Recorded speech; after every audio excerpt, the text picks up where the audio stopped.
Hello, friends. When craving hits, there is only one answer, a bowl full of sizzling, flavorful fried rice. তাই আজকে বানাচ্ছি fried rice. প্রচণ্ড cravings হচ্ছে। ফার্স্টে এখানে শুরু করে দিলাম ডিমটা ভাজা, ঝুড়ি ঝুড়ি ভাজা করে নেব। ডিমের ভুর্জি যেটাকে বলে সেটা করে নেব।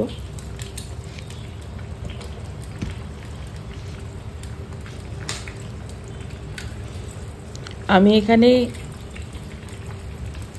3টে ডিম নিয়েছি। এটা আপনার রাইসের পরিমাণ অনুযায়ী নেবেন। যদি বেশি থাকে রাইস তাহলে 4টে 5টা মাপ মতন ডিম দিতে হবে। তেলটা একটু বেশি যায় ভুর্জি বানাতে, কেননা ডিমটাকে ফ্রাই করতে হয়।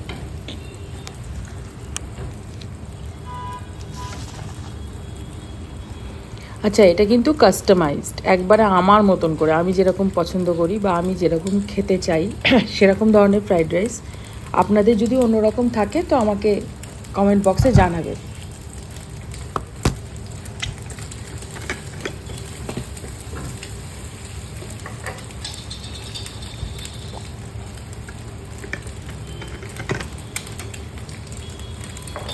আমি ভিডিও বানানোর পথে নতুন যাত্রী, আপনারা কমেন্টসে জানালে আমার হেল্পই হবে।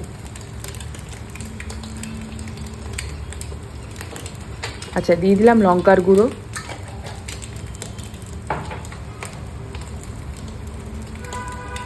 জিরে গুঁড়ো আর লঙ্কার গুঁড়োটা আমি মোটামুটি সব কিছুতেই দিতে পছন্দ করি। জিরেটা ডাইজেস্ট করায়, লঙ্কার গুঁড়োটা জাস্ট সিজলিং একটা এফেক্টের জন্য, কিন্তু অ্যাভয়েডও করা যায়।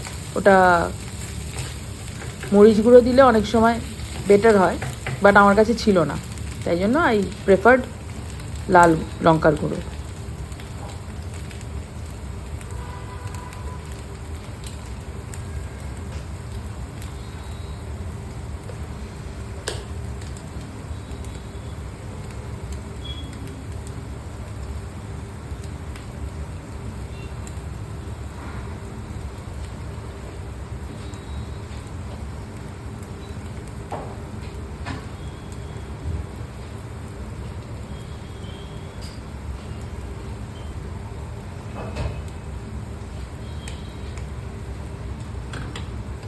আচ্ছা, এইটা হয়ে গেছে। ডিমটা এবার আলাদা করে তুলে রাখবো। ডিমের ভুর্জিটা হয়ে গেছে।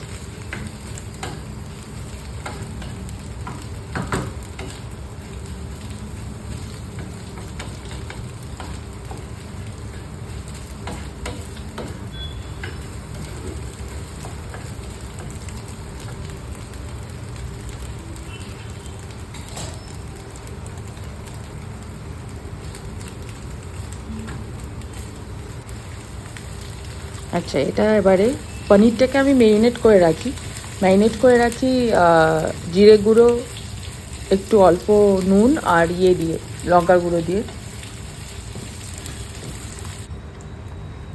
তো পনিরটাকেও ভেজে নিলাম। পনিরটাকে একটু ম্যারিনেট করে রাখলে পনিরের ফ্লেভারটা ভালো খুলে বেরোয়। আচ্ছা, এবার আমি দিয়ে দিয়েছি এখানে গোটা জিরে আর শুকনো লঙ্কা তড়কা হিসাবে, মানে ফোড়ন হিসাবে। এবারে দেবো পেঁয়াজগুলো। পেঁয়াজটা বেশ লাল লাল করে ভাজতে হবে। পেঁয়াজটা লাল লাল করে ভেজে পনিরটা তুলে রাখলাম, ডিমটা তুলে রাখলাম, পেঁয়াজটা ভেজে তুলে রাখবো। এরকম আমি প্রচুর ভেজিস দিই যাতে চালের পরিমাণটা কমে যায়, কারণ আমি রাইস খাওয়াটা একটু অ্যাভয়েড করি। তো কী হয়, যখন ভেজিস বেশি থাকে বা ইনগ্রিডিয়েন্টস আদার কন্টেন্টস বেশি থাকে তখন কী হয়, রাইসের পরিমাণটা এমনিই কমে যায়। আচ্ছা, লাল লাল করে আমার পেঁয়াজ ভাজা হয়ে গেছে। এবার আমি পনির, সয়াবিন এগুলো সব দিয়ে দিচ্ছি।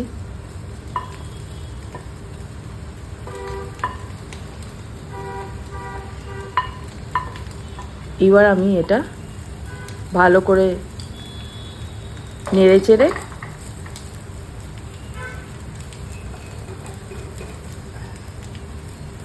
ও আচ্ছা, নুনটা একটু বেশি পরিমাণ দেবেন, কেননা রাইসের ব্যাপার তো, কেননা এই যে এইটাই রাইসে মিশবে, রাইসটাও যাতে নোনতা নোনতা হয়, মানে রাইসের নুনটা ঠিক থাকে, পরিমাণটা ঠিক থাকে, তার জন্য এটা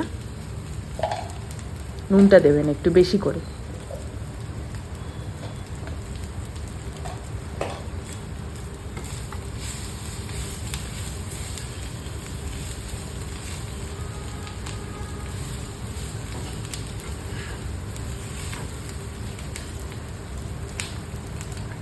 Now I'm done with my মশলা। এটা ডালটাকে একটু ইয়ে করে কড়াইতে, শুকনো কড়াইতে গরম করে নিচ্ছে, আবার পরিষ্কারের পালা।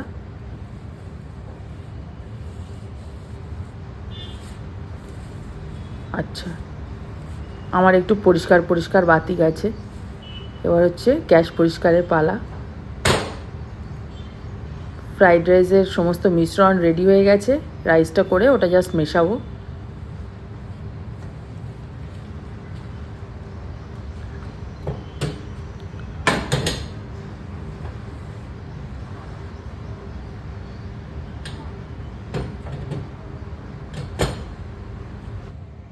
তো ডান উইথ কুকিং, এখন ফ্যানের তলায় বসেছি।